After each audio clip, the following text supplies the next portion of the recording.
এখানে হাফেজ ছাত্রদের পাগড়ি প্রদান করা হবে। যারা সিনায় ধারণ করেছেন 30 পারা কোরআনে হাকিম, তাদেরকে পাগড়ি প্রদান করা হবে। সেই উপলক্ষে আজকের এই মাহফিল। আরেকটা হলো, এটা রজব মাস। এই মাসে মহান আল্লাহ পাক আমাদের প্রিয় নবী মুহাম্মদ সাল্লাল্লাহু আলাইহি সাল্লামকে যে সম্মানে ভূষিত করেছেন পবিত্র মেরাজের মাধ্যমে, যার কারণে তিনি সমস্ত নবী রাসূলদের নেতা এবং সর্দার ইমাম। এই মাস অতিবাহিত হতে চলেছে। অতএব কারণে আমরা মনোযোগের সহিত আলোচনাগুলো শুনব। এই সম্মান মর্যাদার একমাত্র কারণ হলো কোরআন শরীফ। দেখেন, আল্লাহর হাবিব, আমরা যখন সামনে কিছু কাজ থাকে, যেমন বাজারে যাব, আমি কি বাজার করব, এটার একটা তালিকা করতে হবে। এটা কিভাবে আনবো, অর্থের প্রয়োজন আছে, সেটার প্রস্তুতি নিতে হবে। আল্লাহ পাক যেমন দামি, তার কালামুল্লাহ শরীফ তেমন দামি। এই কোরআন শরীফ কার উপর নাজিল করবেন, তো আল্লাহ পাক তার পূর্ব একটা প্রস্তুতি আছে না, ইনি সাব্যস্ত করে নিলেন, যার জন্য तमाम কায়নাত সাজিয়েছেন নবী মুহাম্মদ রাসূলুল্লাহ সাল্লাল্লাহু আলাইহি সাল্লাম। যাকে সৃষ্টি করা না হলে দুনিয়া এবং দুনিয়ার কোনো কিছুর সৃষ্টি করা হতো না, তারপরে কালামুল্লাহ শরীফ নাজিল করবেন। যদিও পৃথিবীতে এসেছেন সমস্ত নবী রাসূলদের পরে, কিন্তু তার সৃষ্টি দুনিয়ার সৃষ্টির প্রথম। বলেন সুবহানাল্লাহ। আল্লাহ পাক বলেন যে আমার বন্ধুকে আমি আল্লাহ যদি সৃষ্টি না করতাম, তাহলে আমি আল্লাহর পর্যন্ত পরিচয় হতো না। হাদিসে কুদসিতে আসছে, কুনতু কানজান মাফিয়ান ফাআহবাতু আন উরাফা ফাখালাকতু খালকান সামাইতুহু মুহাম্মাদান সাল্লাল্লাহু আলাইহি ওয়াসাল্লাম। আমার আল্লাহ বলেন, আমার যখন ইচ্ছা হলো, আশা হলো, আকাঙ্ক্ষা হলো, সাধ হলো, আমি আল্লাহ বলে পৃথিবীতে একজন আছি, এটা প্রকাশ করা প্রয়োজন, তখন আমি বানাইলাম আমার হাবিবকে এবং তার নাম রাখলাম মুহাম্মাদান সাল্লাল্লাহু আলাইহি ওয়াসাল্লাম। আমার আল্লাহ বলেন, আমি যখন বানাইলাম এবং নাম রাখলাম তার মুহাম্মদ সাল্লাল্লাহু আলাইহি ওয়াসাল্লাম, সঙ্গে সঙ্গে আপনার আমার নবী ঘোষণা করলেন, লা ইলাহা ইল্লাল্লাহ। আল্লাহ রাব্বুল আলামিন খুশিতে পাক হইয়া চিৎকার মেরে ডাক দিয়ে বলেন, হে বন্ধু নবী, এজন্যই তো আমি আল্লাহ আপনাকে বানিয়েছি, আমি আল্লাহর পরিচয়ের জন্য।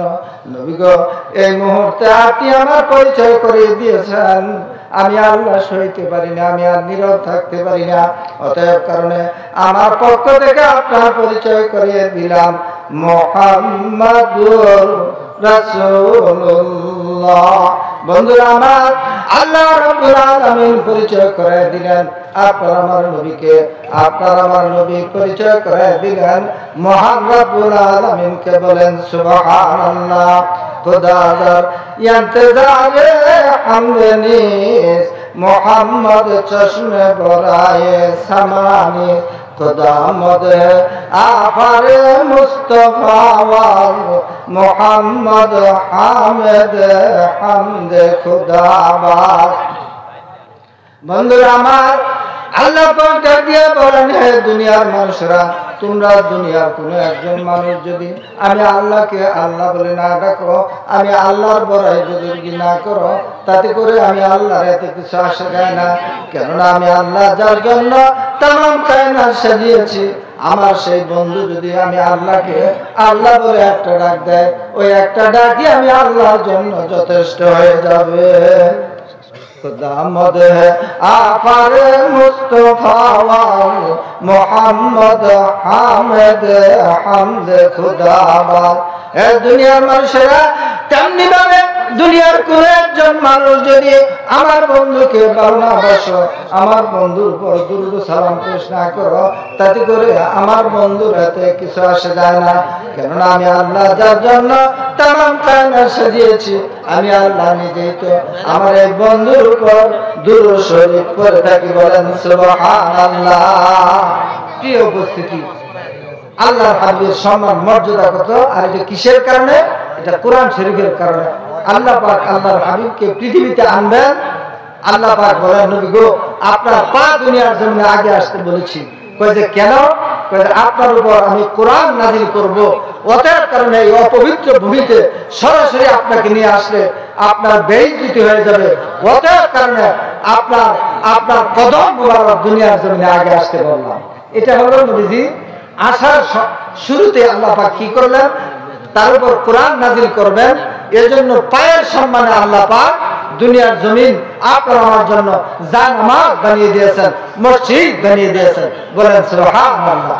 আবার দেখেন, এই আজ থেকে ১৫০০ বছর পূর্বে এই মাসে মেরাজ সংগঠিত হয়েছিল। মেরাজের রজনীতে আল্লাহর হাবিব যখন আল্লাহর কাছে আরশে আজিমে গেলেন, আরশে আজিমের অতি নিকটে চলে গেছেন, এমন সময় আল্লাহ পাক বলতেছেন, নবী গো আরেকটু উপরে আমার আরশে মহল্লায় চলে আসুন। আল্লাহ নবীর তখন পায়ে ছিল জুতা। দেখেন কোরআনের মর্যাদা কত, কোরআনের সম্মান কত। কোরআন নাজিল করবে এজন্য পায়ের বরকত সম্মানে দুনিয়ার জমিন মসজিদ বানিয়ে দিয়েছেন। আর নাজিল করার পরে সম্মান কত, মর্যাদা কত। আজকে হাফেজে কোরআন, তাদের মাথায় পাগড়ি দেওয়া হবে, তাদের সম্মান কত। হ্যাঁ, আল্লাহ নবীর পায়ে ছিল জুতা। ইনি চিন্তা করলেন যে আরশে মহল্লা জুতা পরিহিত অবস্থায় এটা শোভনীয় হবে না, আমি জুতা খুলে দেই। আমার আল্লাহ বলেন, নবী গো জুতা খুলতে হবে না গো নবী, জুতা পরিহিত অবস্থায় আরশে মহল্লায় চলে আসুন। আল্লাহ নবী কাঁদকা সুরে ডাক দিয়ে বলেন, ওগো রব্বুল আলামিন, এমন একটা পবিত্র আরশে আজিম আপনি আমাকে জুতা পরিহিত অবস্থায় আহ্বান করছেন।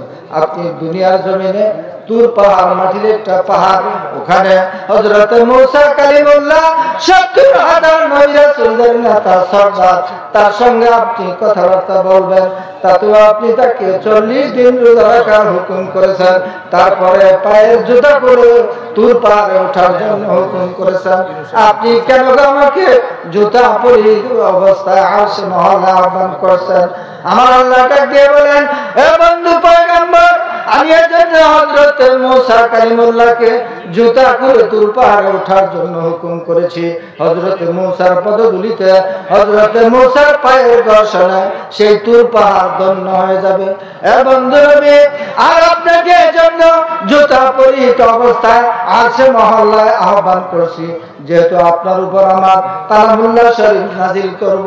অতএব কারণে আপনার জুতার ঘর্ষণে, আপনার জুতার পদধূলিতে আমার সেই আরশে আজিম ধন্য হয়ে যাবে। বলেন সুবহানাল্লাহ।